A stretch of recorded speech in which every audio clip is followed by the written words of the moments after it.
alô pessoal, sejam todos muito bem-vindos a mais um vídeo do canal Clique Investe. Para quem não me conhece, meu nome é Nathan Otávio, também conhecido como Nod, criador aqui desse canal e apresentador desse programa semanal. Toda segunda-feira, às 7 horas da noite, a gente está aqui trocando uma ideia, batendo um papo, conversando sobre o mundo dos nossos queridos FIIs. E hoje, então, a gente pega os fatos relevantes do dia 9 de fevereiro até o dia 13, de segunda a sexta-feira, como a gente sempre faz. Um bom número de fatos relevantes, alguns deles até bastante simples, e a gente vai poder passar por eles bem rapidinho. É, Alguns fatos relevantes onde a gente tem os dois lados de uma mesma transação. Outros fatos relevantes com uma quantidade de informações bastante decepcionantes, podemos dizer assim. Mas tem de tudo um pouco. Vamos começar a dar uma olhada aqui no que a gente tem para conversar hoje. A gente tem o XPLG com dois fatos relevantes, anunciando a nona emissão de cotas e informando que concluiu a compra do imóvel em São Bernardo do Campo, que a gente já tinha falado disso. Por outro lado, o RBRL informando a venda desse imóvel, que era o último do seu patrimônio. Além disso, o HGLG informa a data base do direito de preferência da emissão que a gente conversou na semana passada. O Kizu, que anuncia sua terceira emissão de cotas. O AZPL, que realizou reavaliação dos seus imóveis. O BBIG, que vendeu 9% do Shopping Pátio Paulista. E o TRXF, com a compra de um imóvel em construção em Londrina, Paraná. Mas vamos começar dando uma olhada como é que foi o IFIX, como é que foi o índice em geral, como é que foi o nosso mercado de fundos imobiliários.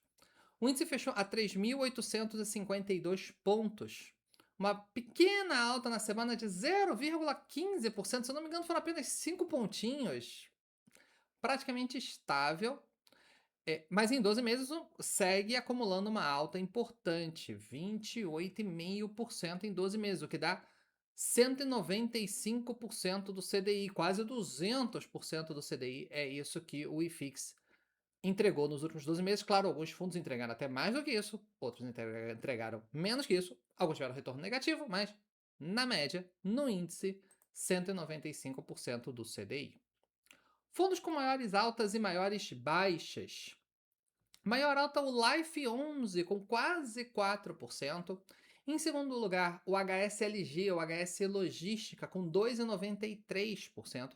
Esse fundo fecha a semana a R$ 93,88. É o melhor fechamento semanal dele desde abril de 2024, quase 2 anos.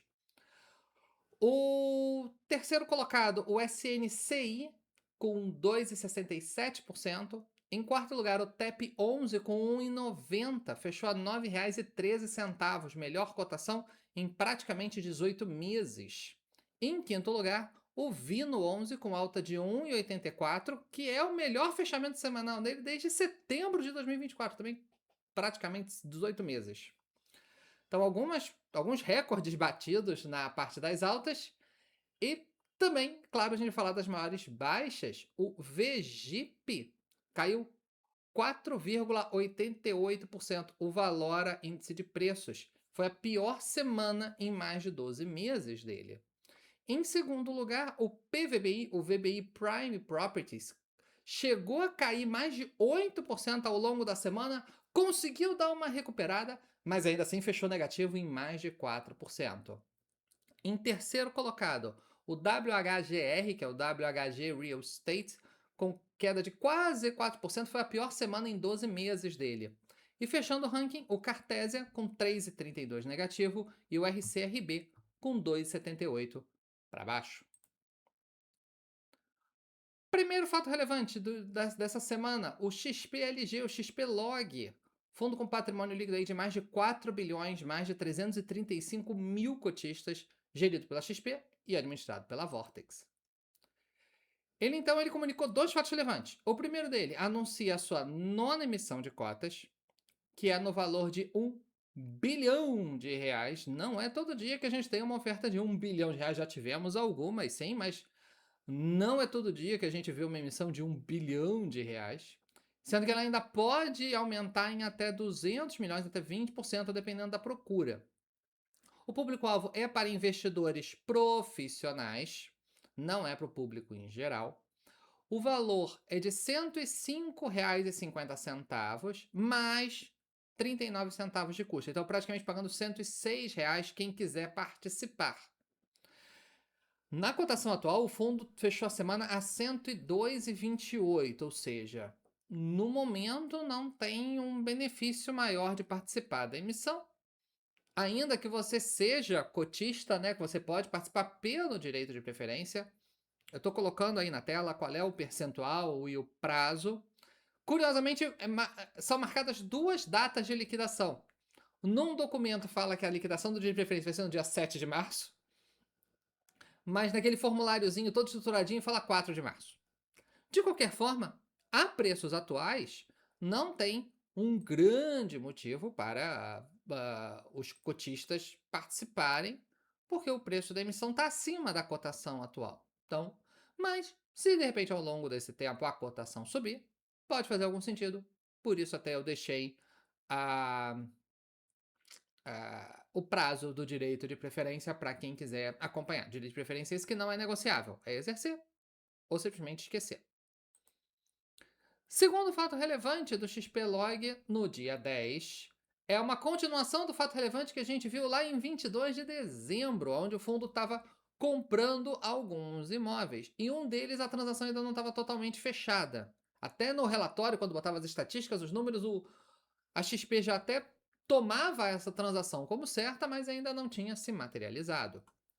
Então, agora ele informa que concluiu a compra desse imóvel em São Bernardo do Campo, no estado de São Paulo. Um galpão com uma área bruta locável de mais de 62 mil metros quadrados e seguindo as especificações geralmente tradicionais que a gente vê em imóveis AAA, né, de alta categoria. Pé direito de 12 metros, piso com capacidade de 6 toneladas por metro quadrado.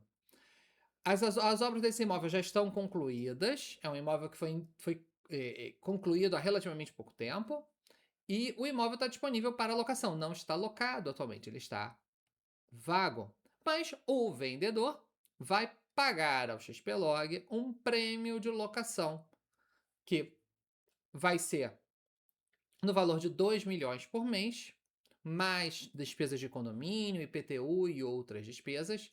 Isso vai valer por um prazo de até 9 meses, ou claro, se o XPlog conseguir um inquilino que comece a pagar ao longo desse prazo. É claro, né? O vendedor vai apenas complementar até dar esses 2 milhões. Por enquanto tá vazio, vai ter que honrar os 2 milhões na raça. Então, assim, XPLG conclui a transação que tinha falado lá em dezembro. E a gente fala agora do RBRL, o RBR Log, que tem um patrimônio líquido de 683 milhões, quase 16 mil cotistas, gerido pela RBR e administrado pela BRL Trust. E o que a gente fala dele? Que ele vendeu o galpão para o XPlog. Os dois divulgaram o fato relevante, cada um pelo seu lado, né? Ele chama esse imóvel nos relatórios de SBC, São Bernardo do Campo, essa tá fácil. O valor da venda, 8 milhões, quase 9 milhões de reais, sendo que 32 mil é em moeda corrente, é no Pix, praticamente nada. Né? O valor da venda praticamente todo pago em cotas do XPlog. E aqui também ele fala que o fundo vai pagar, mas em vez de falar de valor total de 2 milhões de reais ou qualquer coisa assim, ele fala o preço por metro quadrado, de R$ 34 por metro quadrado, pelo prazo de 9 meses. Cabe lembrar que, assim, quando a gente fala isso de um fundo vendeu seus imóveis e recebeu cotas de outro, geralmente a gente está falando de liquidação desse fundo, certo? Ele troca um imóvel pelo outro, um patrimônio pelo outro, né? O imóvel vai e as cotas vêm, e depois ele é liquidado e essas cotas são distribuídas. Não é o caso do RBRL, tá? Ou pelo menos por enquanto não é, porque não houve nenhuma assembleia para liquidação do RBRL nem nada parecido. Até porque o RBRL está tendo uma troca de gestores, porque o Grupo Pátria comprou a RBR. Então o RBRL vai se tornar agora Pátria Log 2. A gente até viu essa questão de mudança de nome na semana passada.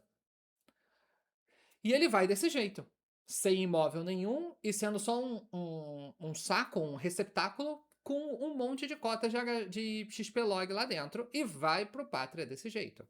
Se o Pátria vai vender essas cotas para o fundo levantar dinheiro para fazer novas compras, a gente não tem como saber. Se o fundo vai comprar algum imóvel e vai pagar esse imóvel em cotas do XPlog, a gente também não tem como saber. É uma possibilidade. Outra possibilidade é que o fundo seja meramente incorporado ao HGLG. Porque, afinal de contas, mesmo que seja 600 milhões de reais em cotas do XPlog, né, somando todas as vendas, etc., isso não representa nem 10% do HGLG. Então, uma eventual incorporação do RBRL pelo HGLG não é um grande problema para o HGLG carregar essa posição pelos prazos e tudo mais. O futuro dirá. E por falar nele, o próximo fato relevante é o do HGLG 11, que é o Pátria Log. Não confunda Pátria Log, que é o HGLG, com Pátria Log 2, que vai ser o nome do RBRL, e nem confunda com Pátria Logística, que é o PATL, que está sendo incorporado ao HGLG também.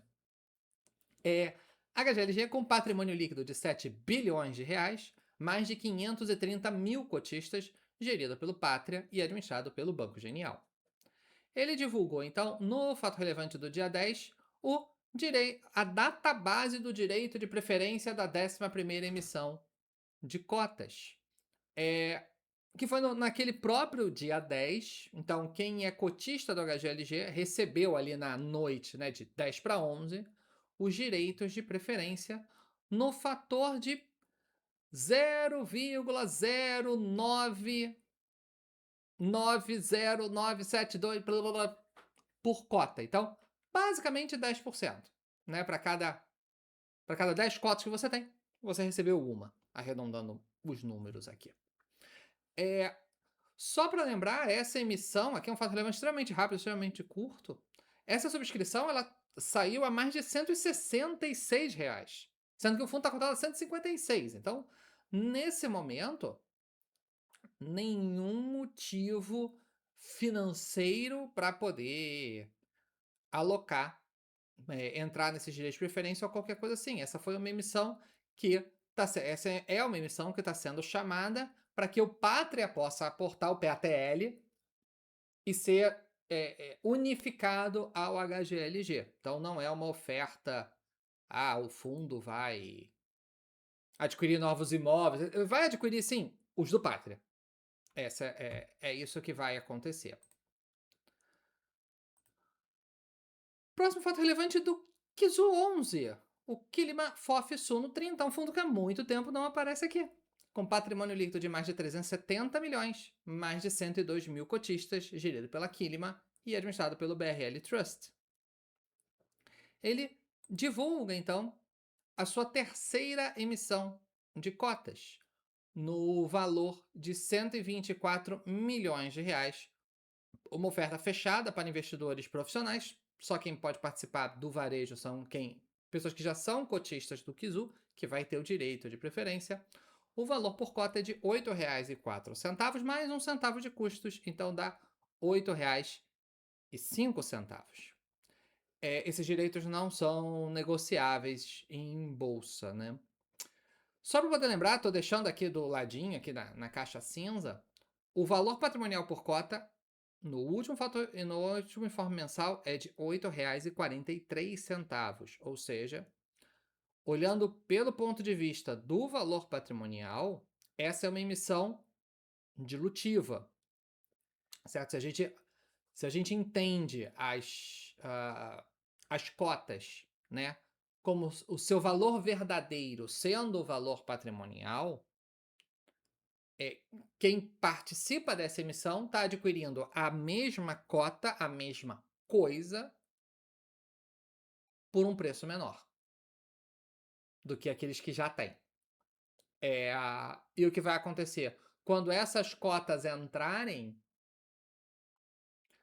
vai ser todas as cotas serão igualadas e vai se tirar uma média, certo? Como essa emissão é de mais ou menos 1/3 do valor do fundo, essa diferença de 40 centavos vai diminuir, diminuindo o valor patrimonial das cotas já existentes e aumentando o valor patrimonial das cotas novas. Então, assim, nesse tipo de transação é o que a gente fala que há ali uma transferência imediata de patrimônio dos atuais cotistas para os novos cotistas, tá?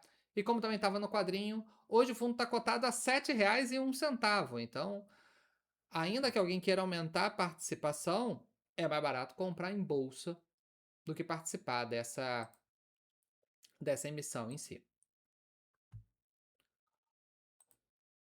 Próximo fato relevante é do AZPL11, outro também que a gente não vê todo dia aqui.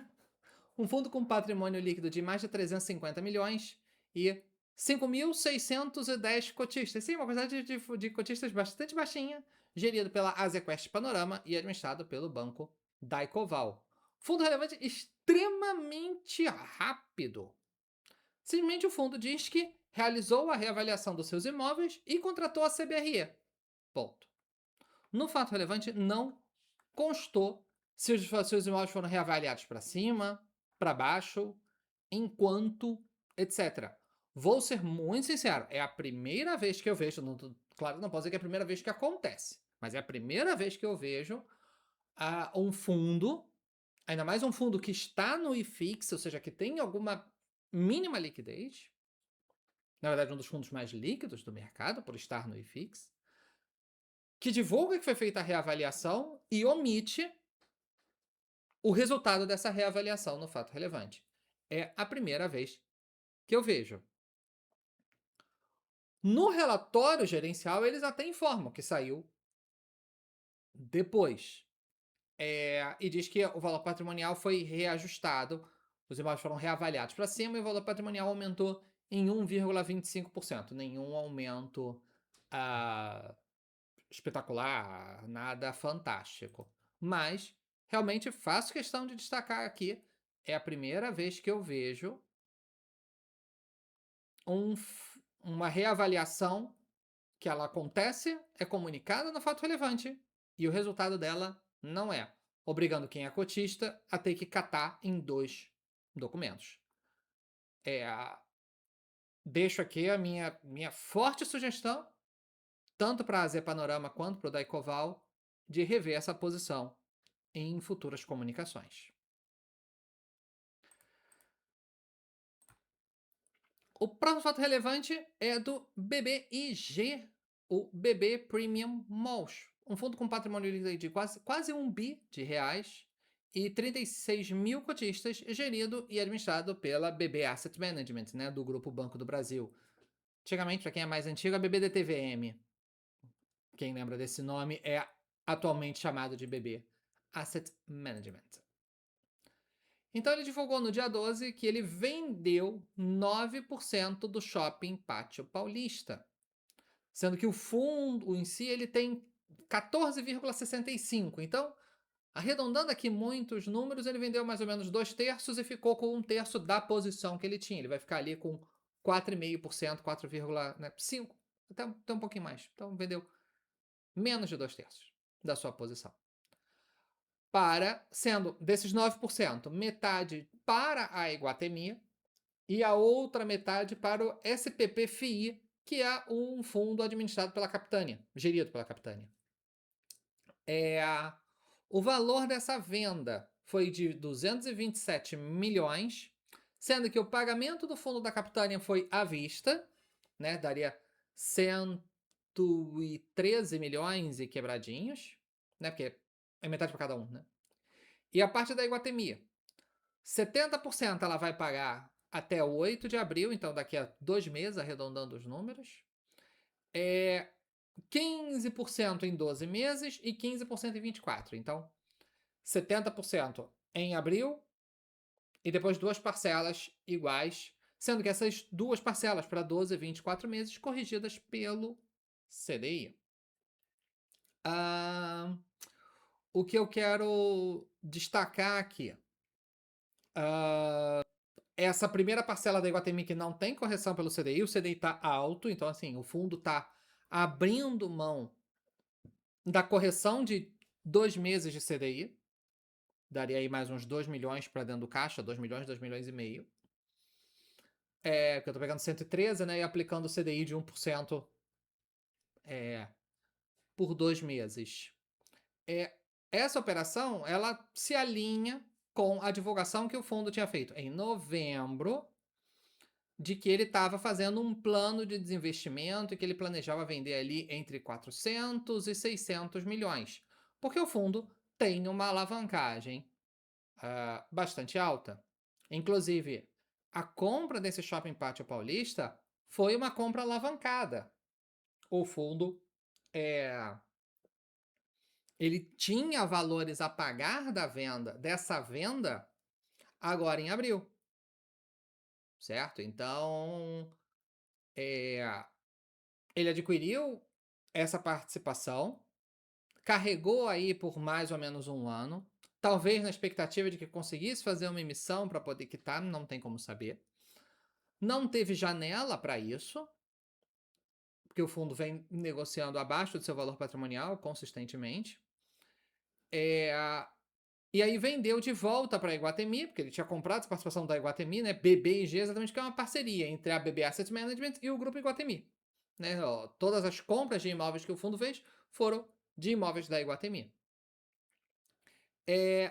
Agora, algumas coisas que não tem no fato relevante. Não informa se o fundo teve lucro nessa venda. Não informa, em havendo lucro, qual foi o ganho de capital, qual foi a TIR, nem nada. Ele só informa, foi feita a venda XYZ no valor de tanto e tudo mais. Reforço, já comentei aqui sobre esse fundo, né, que ele não divulga algumas informações que, na minha opinião, são importantes para o cotista, né, para o investidor saber. Até porque não está claro. Eu tentei, eu vou ser muito sincero, eu tentei catar as informações para tentar chegar numa mínima base se houve lucro ou não nessa operação, se houve prejuízo ou não.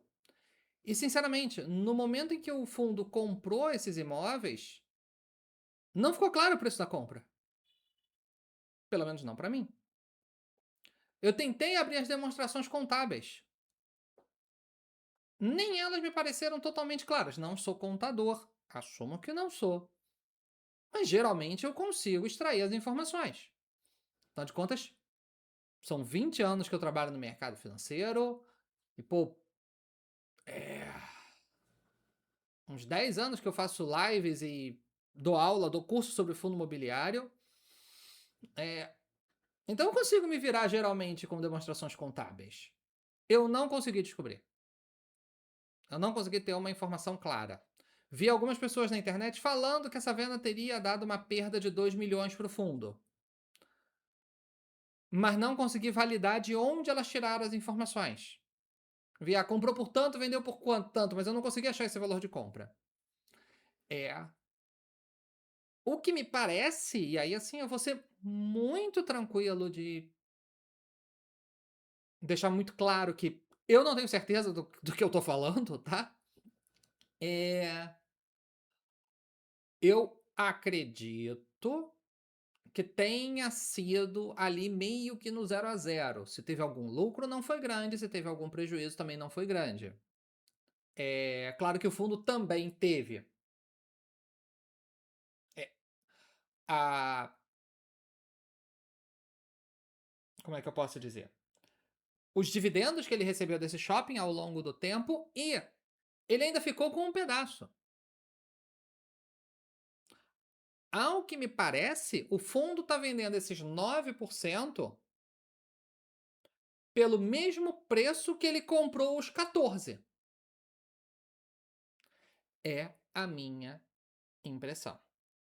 Posso estar totalmente errado. E se você, de repente, acompanha esse fundo, tem um entendimento legal, coloca os números aqui embaixo e, principalmente, me conta de onde você tirou esses números. Isso está no relatório tal, isso está na demonstração contábil de tal ano, está na página tal, para eu acompanhar. Porque, para mim, o meu primeiro entendimento, depois de passar mais de hora tentando catar essa informação, é que o fundo está vendendo os 9% por mais ou menos o mesmo preço que ele pagou para comprar os 14%. Se for isso, ele está com 5% do Shopping Pátio Paulista de graça, entre aspas. O que torna isso uma baita de uma transação. Se for isso, ótimo. PB Asset, se vocês puderem explicar isso no próximo relatório gerencial, eu acho que é uma informação fundamental para os cotistas do fundo. E o nosso último fato relevante. Fato relevante do TRXF, o TRX Real Estate, um fundo com patrimônio líquido aí de mais de 3 bilhões e mais de 217 mil cotistas, fundo gerido pela TRX, está escrito errado no slide, e administrado pela BRL Trust. TRXF, então, divulga que comprou um galpão em Londrina. A entrega prevista dele é para julho de 2027. O galpão não está pronto. É só um terreno e um projeto. Esse imóvel será alocado para Shopee. A operação ela dá um valor total de 135 milhões. Aonde 1,5 milhão vai sair em breve, assim que forem superadas algumas condições, né, algumas burocracias, vamos colocar assim. 16,5 milhões, né? 16 milhões e meio vai ser pago após a aprovação do projeto junto à prefeitura. Então, dá para ver que, na verdade, é literalmente só um terreno e um projeto, porque o projeto não foi nem aprovado. E o restante, que dá ali 117 milhões, com correção pelo INCC, vai ser pago durante a evolução da obra. Então, a TRX ou algum engenheiro contratado por ela vai acompanhar essa obra e, evoluiu 5% da obra, toma 5% dos 117. Evoluiu mais 5%, toma mais 5%. Evoluiu 10%, toma 10%. Conforme a obra for evoluindo, o fundo vai desembolsando. Dessa forma, garante que quem está construindo tem todo o interesse de terminar de construir para poder receber. É informado que a operação conta com garantias, não são explicadas quais são as garantias e normalmente também não são explicadas. Quando são explicadas, são de maneira resumida. Tem um seguro fiança ou tem um calção, alguma coisa desse tipo. E enquanto o imóvel não for concluído e alugado para a Shopee, o construtor vai pagar uma renda mínima garantida para o fundo, que é de 9,5% ao ano sobre os valores desembolsados. Isso é algo que a gente costuma ver quando fundos entram em imóveis em construção, porque o nosso mercado de fundos imobiliários é um fundo rentista. Ele se preocupa muito com o dividendo mensal. Né? Como diz meu amigo Arthur Vieira de Moraes, o mercado gosta de uma renda harmônica. Né? Não gosta de ganhar menos durante um tempo e depois dar uma cacetada ou alguma coisa assim. O nosso mercado ele é rentista. Então, o fundo desembolsar durante aí 1 ano e meio 135 milhões para só ter o resultado lá na frente, geralmente é algo que o nosso mercado de varejo não lê bem, não recebe bem essa notícia. Então, por isso, muitas vezes os fundos acabam negociando isso com o construtor, que é o fundo vai desembolsando e sobre esse valor desembolsado, o construtor paga uma remuneração sobre esse dinheiro, como se fosse um aluguel sobre esse dinheiro até que ele consiga entregar o imóvel. Nesse caso, negociado de 9,5% ao ano não é um valor alto, não é um valor alto, mas que ajuda o TRXF a manter uma distribuição de rendimentos, porque esse dinheiro, claro, se estivesse numa renda fixa, estaria dando uns juros mensais. Se tivesse num imóvel já pronto, estaria dando o aluguel. Então, para o fundo não perder essa recorrência, isso é uma transação, uma negociação bastante comum. Pessoal, é isso. Foram bastante fatos relevantes, mas 2 ou 3 deles bastante simples, bastante rápidos, né? Só complementações de informação. Deu pra gente tratar tudo aqui em meia horinha de vídeo aproximadamente. Vou pedir para vocês acompanharem os próximos vídeos, porque a gente deve ter entrevistas com gestores. Então, se você ainda não é inscrito, se inscreva aqui embaixo para você poder acompanhar, inclusive, gestores que vocês já vêm pedindo há um tempo para a gente conversar. Tá bom, pessoal? Espero que tenha gostado. Se gostou, não esqueça de dar o like aqui. Eu vou deixar mais 2 videozinhos aqui do lado, que eu tenho certeza que você vai gostar. Tá bom, pessoal? Um forte abraço e até a próxima. Tchau, tchau.